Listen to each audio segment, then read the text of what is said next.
Hello, everybody. Bill Thornton, SoCalSabre, and another week has flown by. And so I'm going to be showing you the media that I listened to this week as far as albums and CDs, and I'm also, talk about a little bit about each one. But I'm going to add something new to this.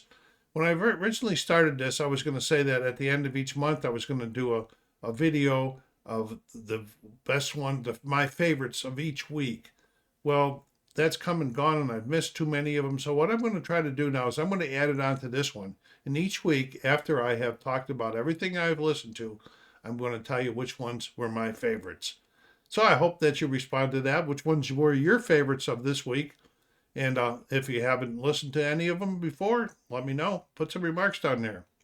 Before we get started, though, let's go down there and do all of that good YouTube stuff. Hit the like button down there.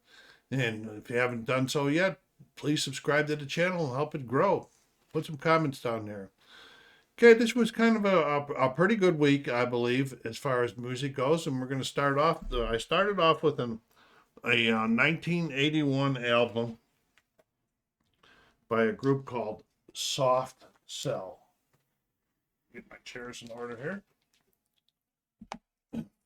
And the album title is Non-Stop Erratic Cabaret. This was the debut album by this English synth-pop duo, and it was the album's critical and commercial success was bolstered by the success of its lead single, a cover version of Gloria Jones's song "Tainted Love," which topped the charts worldwide and became the second best-selling British single of 1981. In the United States, as a result of single success, the album had reported advance orders of more than 200,000 copies. The album spawned two additional top 5 singles in the UK, Bed Sitter and Say Hello, Wave Goodbye. There is no, there is an inner with this one. Nice little art there, little peep show stuff like from Amsterdam somewhere, like that. And we got lyrics. The inner's in still pretty good shape. The album got a little bit of a show for the collectors. No splitting, but it's got some wear and tear in the bottom. So that comes pulling it in and out with non-protective sleeves on it that we never used to do. Little dingish up here. But, so, we'll say that was VG, or G+. We'll say G+. And it came on the Sire. I believe it's Sire.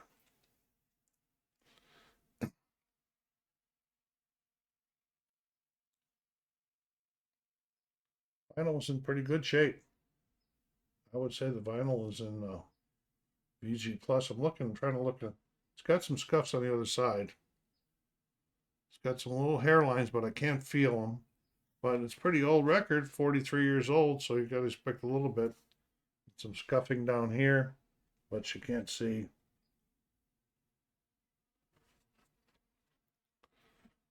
But a lot of that scuffing, the hairlines, I don't know what that comes from. Just misusing it, misplaying, touching it, and so forth. Scuffing can actually come from the old way of keeping records inside of paper sleeves. The paper itself scuffs them. So most of the time the scuffs don't affect the replayability, but that. So that was Non-Stop Erotic Cabaret by Soft Cell from 1981 to get us started. The next one is from the only studio album by this English supergroup.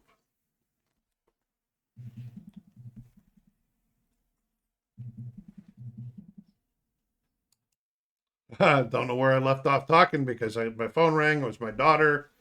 She has priority over things, so I had to put it on pause. But anyway, this was the only studio album by the supergroup Blind Faith.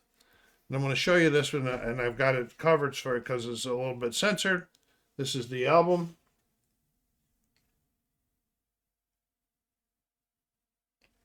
I'm not going to talk about that album. You can go look at the story itself about the censorship on that.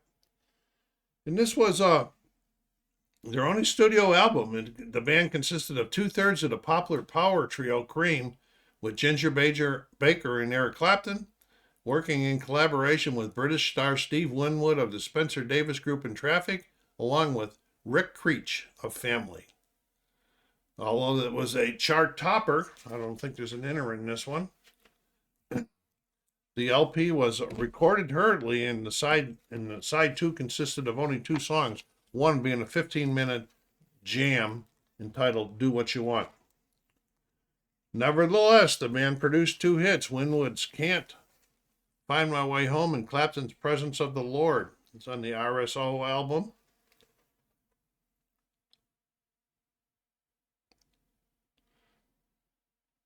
It topped the charts in the UK, Canada, and the US, and was listed at number 40 on the US Soul Album Chart. After a quick 3-month tour, this band broke up. It would be kind of cool if they put out some more stuff so we could see what they did. So that was Blind Faith, self-titled album, Blind Faith from 1969. My next one is a 2020 reissue that I picked up of an album I've wanted for quite a while. And it's a reissue of the 1970 debut album, Black Sabbath, by the English heavy metal group. The album is widely regarded as one of the first true heavy metal albums, and the opening title track, Black Sabbath, was named the greatest heavy metal song of all time by Rolling Stone and has been referred to as the first doom metal song.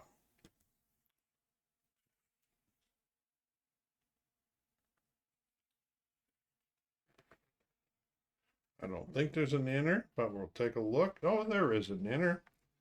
That's kind of nice. Black Sabbath received generally negative reviews from critics upon its release, but it was a commercial success, reaching number 8 on the UK Albums Chart, number 23 on the US Billboard Top LPs chart.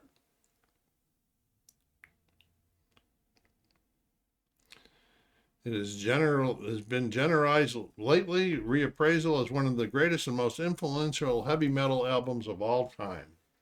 And I am happy to have it into my collection. Okay, and it came, was like to see the new albums coming in a polyline sleeve. And this one is on the Warner Records album. I want to try to show you something on this.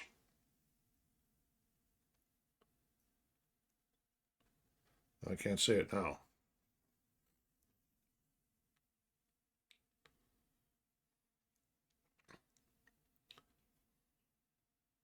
Well, anyway, when I first took this out of this thing, there was like a lot of marks and stuff on it that came off with a quick cleaning. But I was a little bit disappointed that there was even marks on it being a brand new album. As you can see, it's in pretty good shape in my collection with my other Black Sabbath material. And, this has been the relearning, last 4 or 5 years, the relearning and appreciation of Black Sabbath by me. So that was Black Sabbath, the self-titled, the 2020 reissue of the 1970 album. Okay, going on next, we're going to get the first one by Dave Mason. The first thing in my collection by Dave Mason. It's a 1970 album, Alone Together. This has a lot of damage on got stickers on it, and when you see the back, you'll see, and somebody must have had something on there that is ripped out the thing. So the cover is not very good. This is the debut solo album by former Traffic member Dave Mason. Mason was joined on the album by a bunch of guests, including Bonnie Bramlett, Leon Russell, Jim Capaldi, Rita Coolidge, Carl Rattle and Jim Gordon. The song Only You Know and I Know reached number 42 in the Billboard charts in the US and was the record's major commercial success. And it had a strange opening. This is where the album would have been. More damage down here to it. And then it opens up this way where you got all this scenery and stuff. It was a pretty cool design. Too bad it's been damaged. So, can't rate this one anything but good. Because of all the damage to it. And it's got a name on it, marble vinyl, it says. And this was pretty cool for being 1970.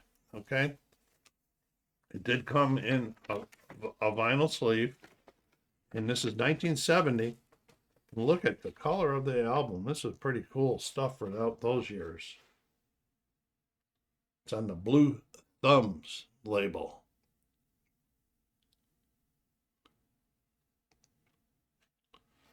Pretty neat. First thing in my collection by Dave Mason. I might have to be looking at some of his other solo works down the line and maybe pick something up if it strikes my fancy. So that was Alone Together from 1970 by Dave Mason. A lot of early albums. That Soft Cell from 81 is the most recent that we looked at today, but we're going to change that right now as we go into the CDs for the week. The first one was number 51. The album was Built to Last by the Grateful Dead. This was the 13th and final studio album by the Grateful Dead. It was their 20th overall, but their final studio album.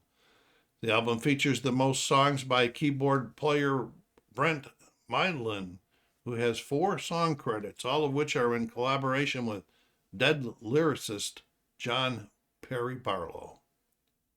This album is also known as Mydland's last album to be released during his lifetime before his death. I was never a Grateful Dead fan, very much. For some reason, I don't know. Let's see what we can see. I really like the song Built to Last, and maybe We Can Run. I can't remember which other one that I really liked. But my son Paul was a big Grateful Dead fan. For a while in his life, he was actually a Deadhead. He followed them around from concert to concert. I don't know how many concerts he saw, but he saw quite a few of them. Oh, we got one of these opens up here like this here. Oh, we got this here. And then we're going to open it up this way. See the back. Then we got a picture of the Dead on the other side. Get yourself a nice little frame, put it on your wall.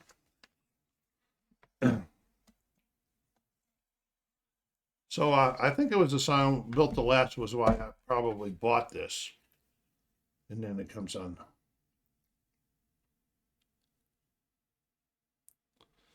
So this was the 1989 album by the Grateful Dead, Built to Last.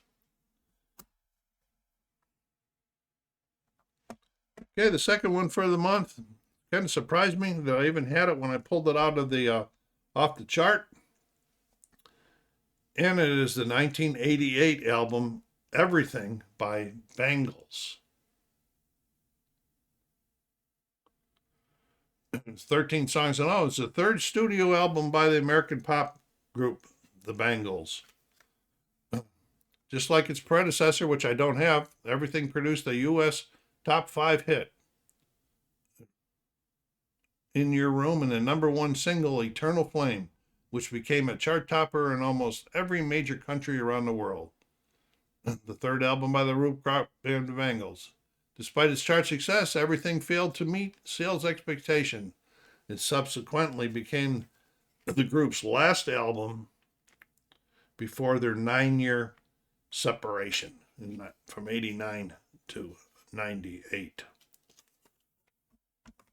Why I bought it, I don't know. Okay, it's probably because of one of those hits that I really liked. I don't know, Eternal Flame or You're in Your Room.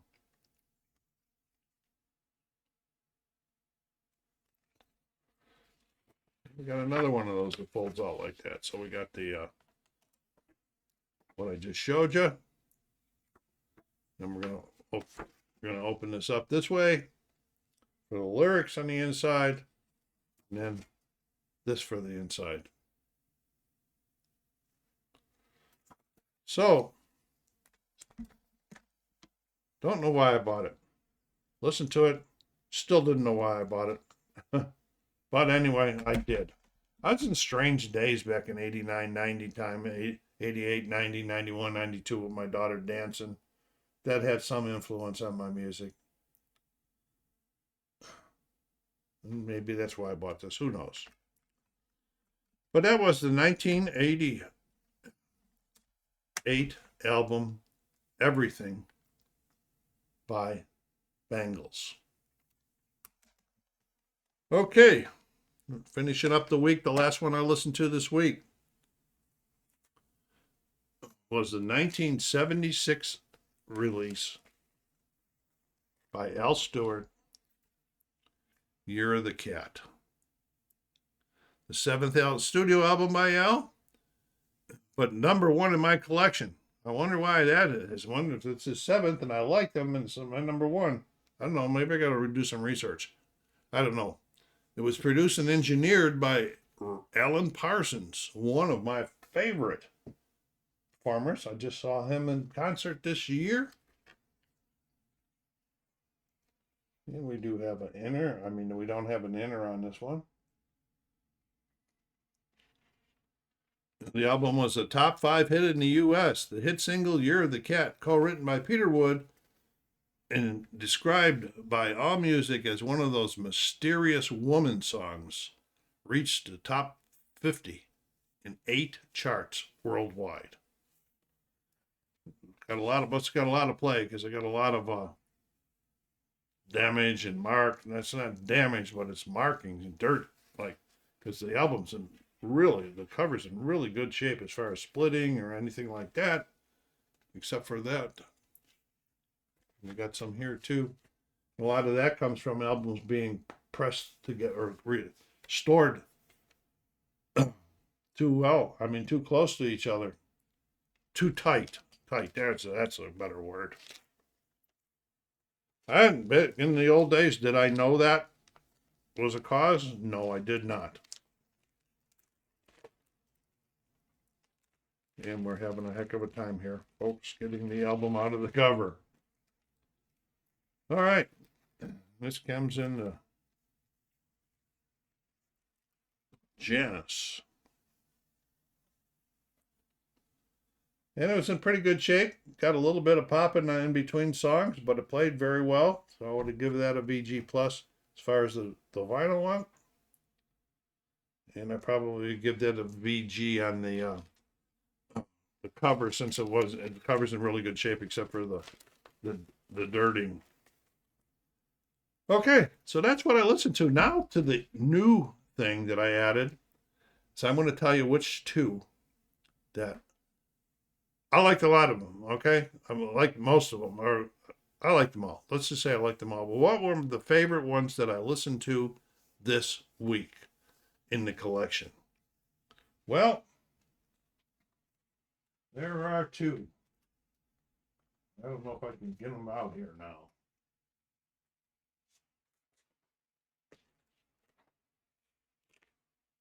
Okay. One of them, Black Sabbath by Black Sabbath. How about you? Did you pick this one?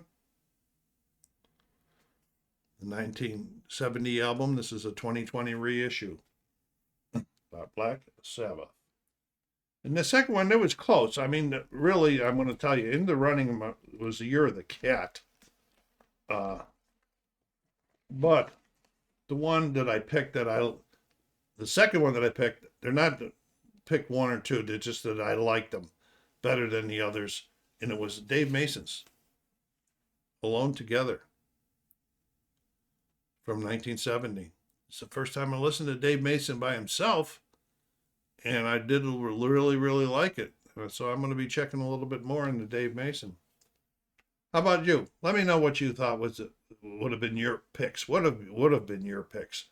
SoCalSabre saying again, another week has gone by. Thank you very much for stopping in. Take care of yourselves out there. Be kind to each other. Stay safe.